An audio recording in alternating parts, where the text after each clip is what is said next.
سالاد یلدای کریسمسی که گردوی کاراملی و پنیر و پاپریکای ادایی داره. دوباره همون داستان قدیمی است. پنیر لبنه و کیسه فریزر.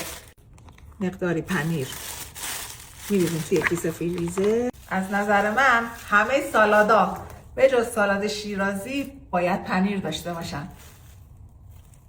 پنیر رو هم این دفعه میخوام بذارم توی این فلفلای شیرین. توشو خالی میکنیم. بعد از اینکه تو فلفل رو خالی کردیم کامل، شکم فلفل رو پر از پنیر میکنیم. بعد از هر دفعه برش چاقوتون رو باید با یه دستمال خیس تمیز کنید.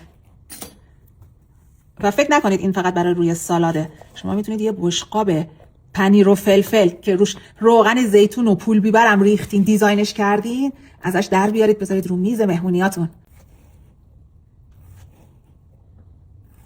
هرچی جلوتر میریم خوشگلتر میشه.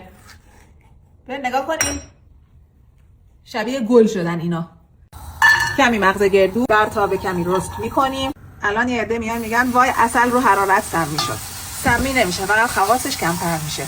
اما هرچی باشه بهتر از شکره.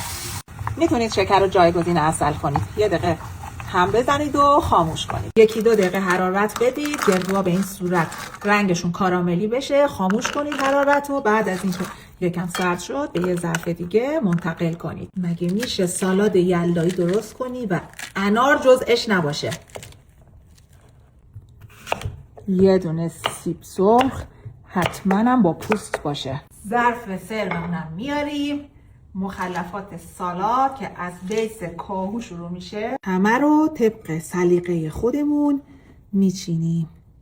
ترکیب این مدل پنیر و فلفل رو معمولا توی صبحونه ها میبینیم. این گردوهای آب نباتی شبیه بادام سوخته است. من بهشون میگم گردو سوخته. همیشه تو خونه من از اینو درست میکنم. حتی پای صبحونه هم میذارم. خیلی جذابه. دونه های انار رباب قصر الدشت شیراز بریزیم. انار پاشونش کنیم. آب نارنج یا لیموی تازه بستگی به فصلش هر کدوم که بود. یه ترفندم بهتون یاد بدم. پوستای لیمو یا نارنج رو همه رو با هم یه بار دیگه بریزید. کلی ازش آب میاد بیرون. 1 حبه سیر کاملا اختیاریه.